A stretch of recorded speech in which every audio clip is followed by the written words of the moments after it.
Okay, hello. In this video, I try to explain how to make rope using this type of rope making machine. I try to be quite detailed so that you wouldn't run into any problems.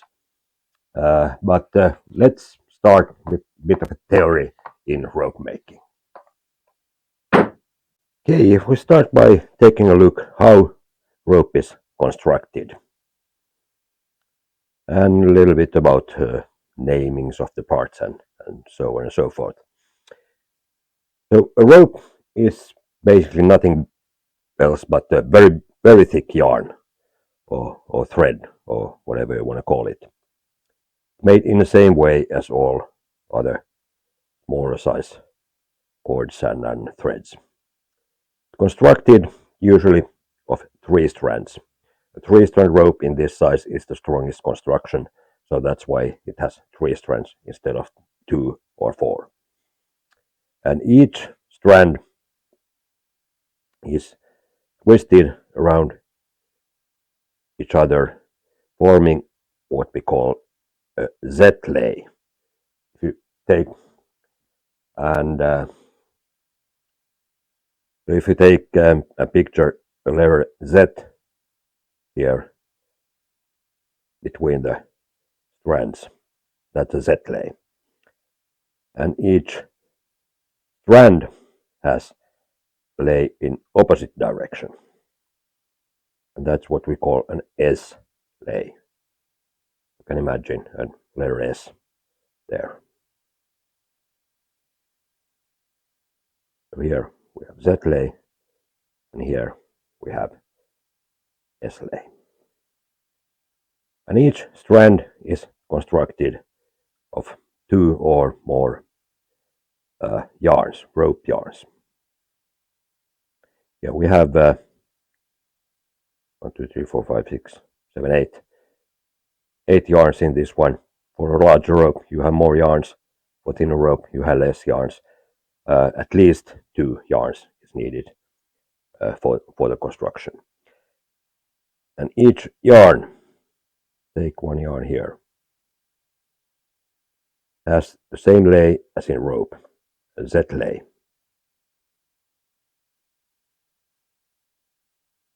Or what's also called a right hand twist. The yarns are nothing more than just a bunch of fibers twisted together. So you twist fibers together to a yarn, and several yarns together form a strand, and 3 strands twisted together to form rope. So that's the whole idea with the rope. It's called a twist and a counter twist. So each layer is twisted in opposite directions to the previous. That's the principle of rope making. There are some differences, but we won't go into those details. This is the basic construction of a rope. So the principle of rope making is that you have your yarns. And yarns are nothing more than just a bunch of fibers twisted together. And this is what's called a single ply yarn. It's only a single yarn.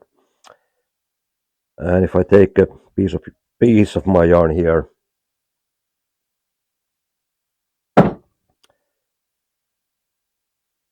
start twisting it, giving it more twist, at some point it won't twist more, and it starts to twist around itself. I continue twisting the yarns, automatically there will be a counter twist and form lay, S-lay, and this is what's called a plied yarn. Also, since this is 2 rope yarns plied together, that's also called a marline. Twist my yarns together, form my marline or 2 plied yarn. That's basically already uh, one strand for a rope. That's 2 yarn strand. So it's in construction exactly the same as in any rope. I have a piece of manila rope here, and you see that the strands are nothing more than, here I have 3 yarns that are twisted together in opposite direction to form a rope yarn or a rope strand. So, and how you make a rope of strands is that you give more twist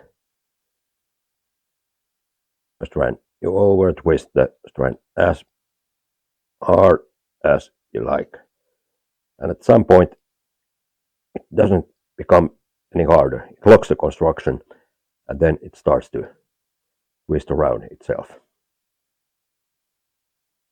I continue twisting my strands,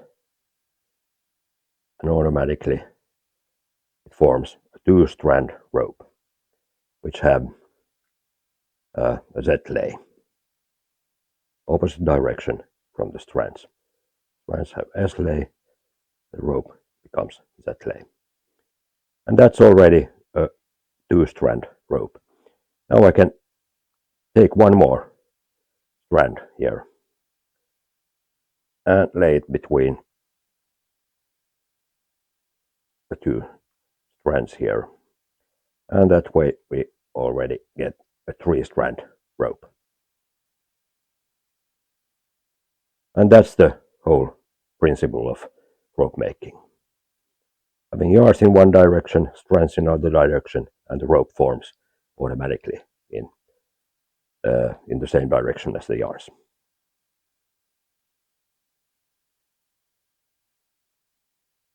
Now for why we use a rope maker for this process is just because it's faster.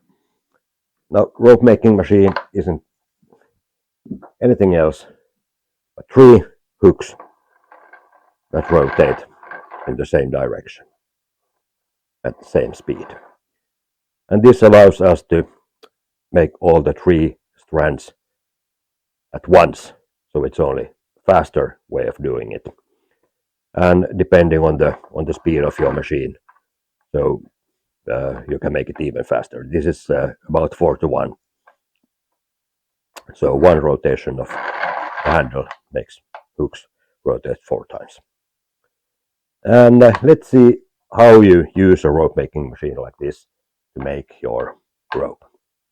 So first of all, you attach your rope making machine, a table, chair, whatever. Just make sure that it sits solidly. Put some weight on there so that it doesn't move. There will be some pulling force in that direction. And at the other end, and to this other end, we need our hook with the swivel.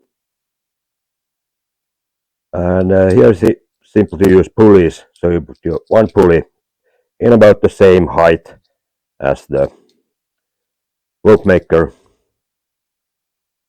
and one pulley up for your counterweight.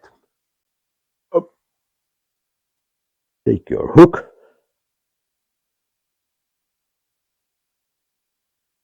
attach your cord to it,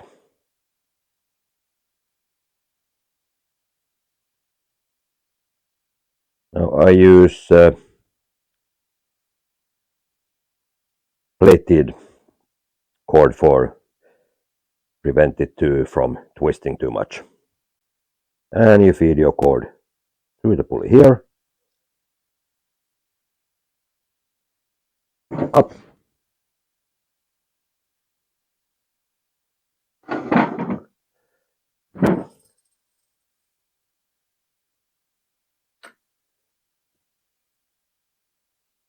and that's your attachment point. Put some counterweight here,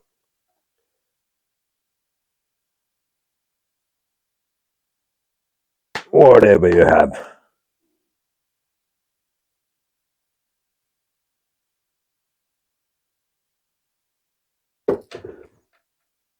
Now the hook needs to be able to travel enough since the yarns or the rope becomes shorter from the yarns. Uh, it's about, if you have 10 meters of yarns, you get about 7 meters of rope from 10 meters yarns. That's about approximately how you calculate it. So if I would have 10 meters of yarns here, the hook needs to be able to travel 3 meters.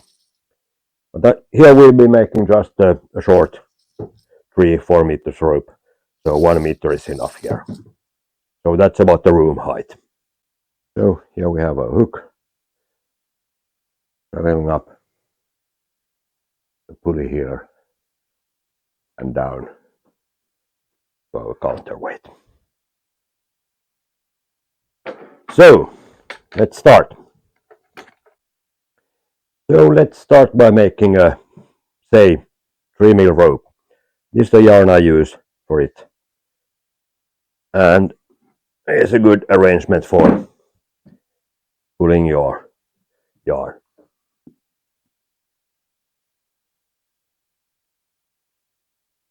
So it runs easily there.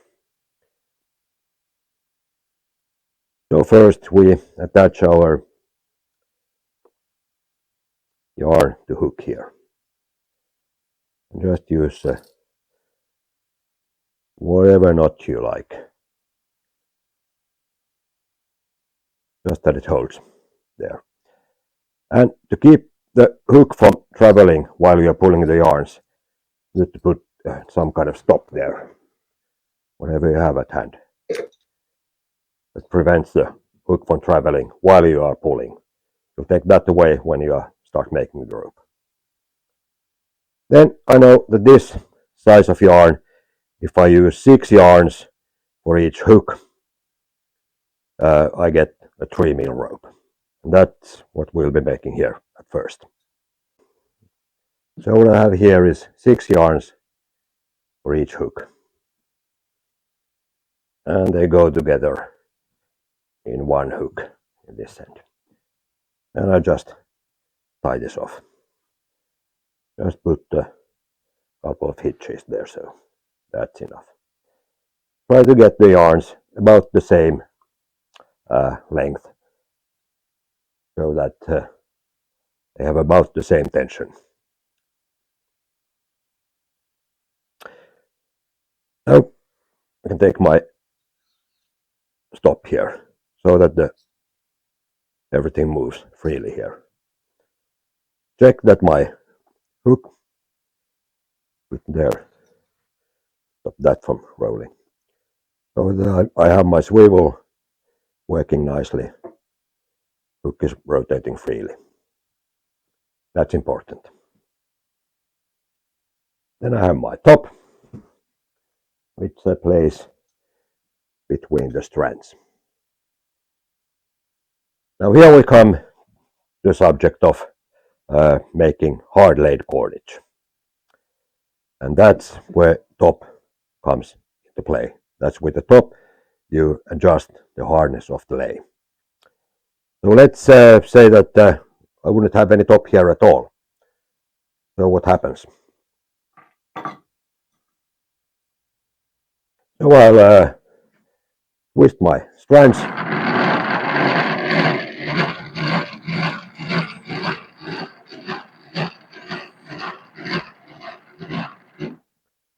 And as you see, the rope starts to form at once. This is very soft, very poor rope, and you don't want that. You want a harder lay for your rope. And that's why we have our top.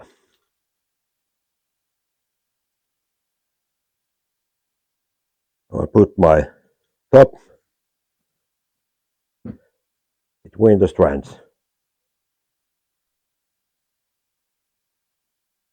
So the top prevents the strands or the rope to to be formed too early. So we can adjust when we want the rope to be formed. And now, if I leave top like that, we already get a good rope, but it's quite soft lay, and we are aiming for a hard laid rope. And the only difference between a soft laid and hard laid rope is how much tension you put, how much twist you put on your strands. So the hardness of the strands that determine the hardness of the lay in your rope, since the rope will form automatically, and you can't adjust that afterwards. It is what it is. So it's hardness of the lay on your strands. That's the most important factor. And that you adjust how fast you let the top to travel. And that's where this brake system comes into place. So it creates a friction here and prevents the top to travel too fast. You put another round and it creates even more friction. Or if needed, you can put more weight, the end of the brake, and even more friction is created. So that's how you adjust the hardness of the lay, by having brake on your top. Now this here is just to prevent the top from rolling around. So the thicker the rope, the more you weight you need in the end of the stick here. So that's the only purpose. Without this, the top will start to rotate around itself, and we don't want that. So let's say we make now 3mm medium hard lay cordage. And I happen to know that with this size of top, this size of rope, I need to put 2 rounds here. And that works automatically. See that your hook rotates freely. And now we start cranking.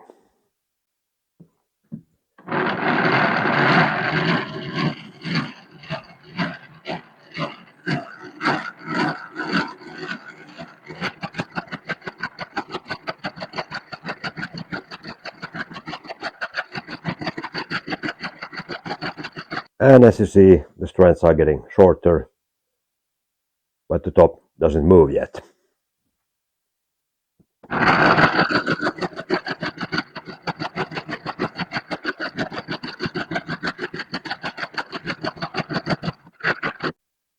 So here we have our machine, top, and the pulley. So you see that it has traveled already almost 1/3 of the way, which means that the rope will start to form soon.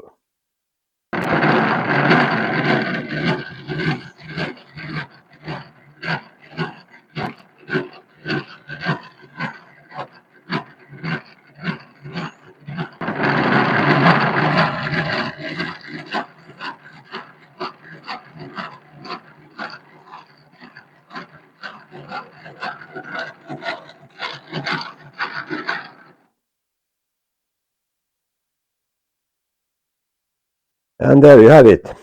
At this point, there's the rope holds together, but it isn't finished really yet. If you take the rope away now, it will start to kink back to itself. So what I do is to finish the rope is to give it some over twist and then stretch. This is an important moment for getting a good cordage. What it means is that I twist the rope more here. And this you can do as much as you like.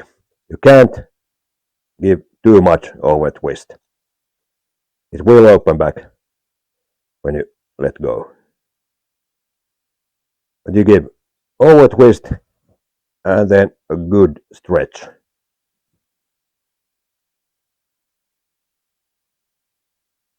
bit more over twist and a good stretch. Uh, and that's how you finish your rope.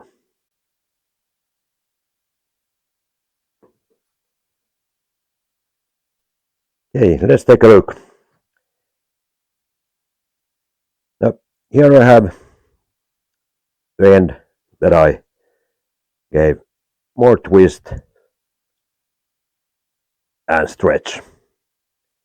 And that relaxes the rope and it's ready to use. On the other end, I didn't give any stretch. And that, if you take the rope to use now, it will start to twist back on itself, since there's a lot of tension still in the strands. So you give more twist the rope, and then you see when I stretch it, stretches quite a lot, and then it relaxes, and the rope is ready to use. So it's important to give a good over twist and a good stretch. You can let your rope to stay overnight and do this one more. And it isn't a must, but it's a good practice.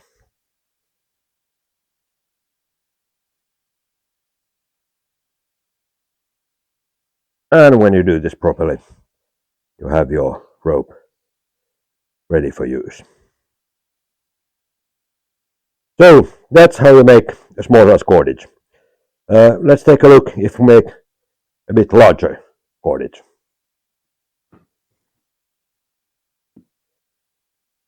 So for larger rope, let's say we make about 8mm rope. The principle is the same. It's just that you need some more counterweight, and I also switched to heavier swivel, and so everything is just heavier and larger when you make larger size ropes. Otherwise, you make it exactly the same way. So first of all, I'll switch to a bit larger swivel. And why I do this is that you need to add more counterweight. So the small size swivel, there becomes too much friction there, and this allows to rotate more freely with more weight.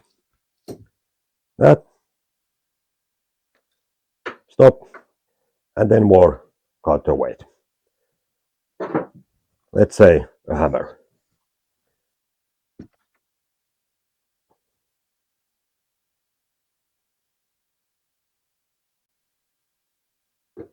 And that should be good enough for an 8mm rope. Now I also switch to some heavier yarn, just because it goes faster. You could make a thicker rope with this yarn also, but it takes lots and lots and lots of yarn. So for large size ropes I use also thicker yarn. And this is what I happen to have here.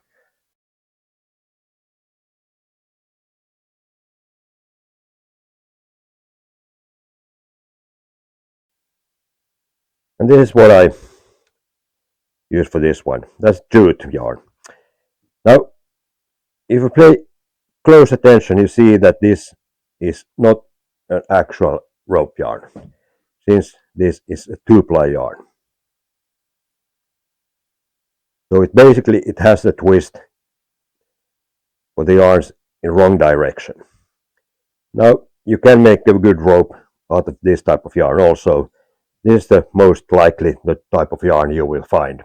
It's very hard to find a proper single ply rope yarn. But this works fine also for a good rope. And show you what's the downside. So that makes a good rope. The downside with that type of plied yarn is that when you make Z-laid rope, the strands don't hold their lay very well. They open up quite easily. If you let them be in a moist conditions, they will start twisting all the way to the opposite direction. But they do work fine for a rope. So otherwise it's the same thing. Let's say we put 8 yarns for each hook, and that should be about 8mm rope.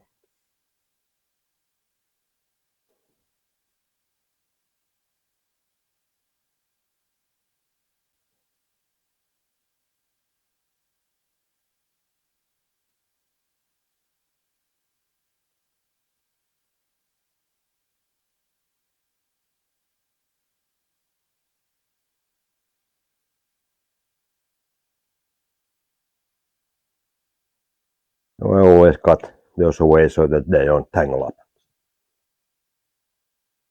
So that's 8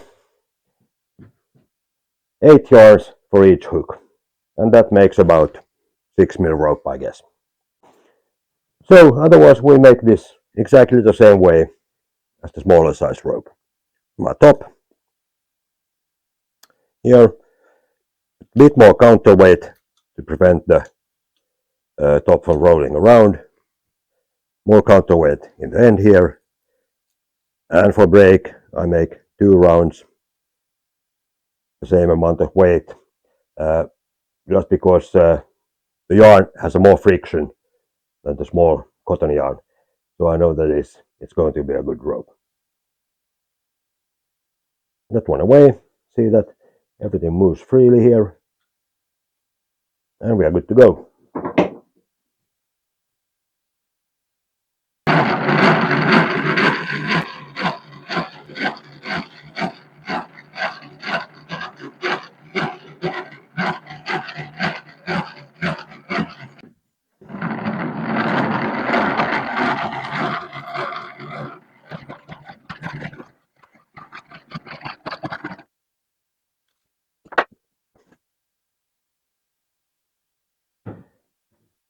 So a bit more over twist,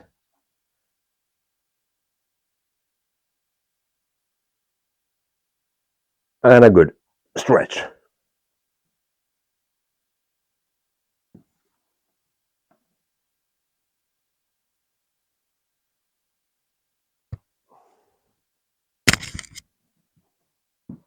So makes a nice about 6-7mm jute rope.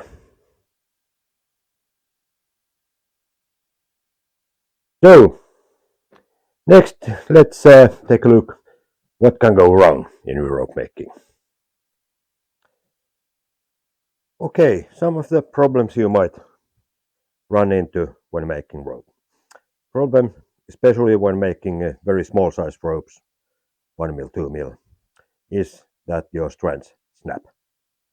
By twisting, everything goes fine, and suddenly, bang, strand snaps. Now, reasons for this can be a few. First of all, you might have too much break. Break prevents the rope or the top start traveling. The hook doesn't rotate, rope doesn't form. You crank, you put more stress on the strands, and they snap. So by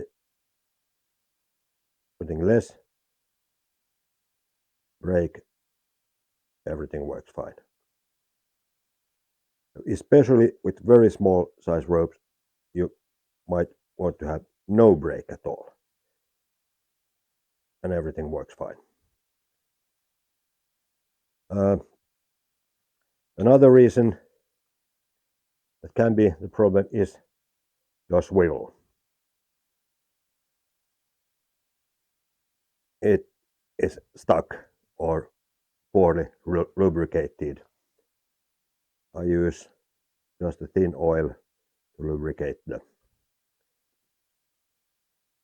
swivel and it turns freely. Third reason can be too much counterweight. Counterweight puts friction on the swivel, regardless of what kind of swivel we have. There will always be friction, and the more the counterweight, more friction.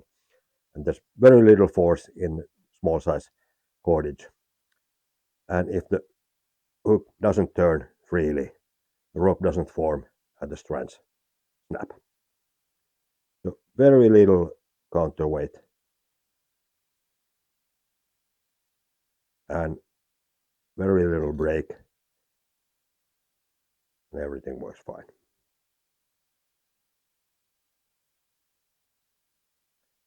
So less counterweight turns nicely. More counterweight, more friction. So those are the main problems if your strands snap. So another problem you might find is that your strands they start to kink, and that's because you don't have enough counterweight. You need to have well enough to keep the strands from kinking. Of course, if you put too much counterweight, the strands will snap. So that's a balance between counterweight, brake, and your swivel. Maybe a bit less brake also, so that everything goes smoothly. So those are maybe the two most common problems, either strands kinking or snapping.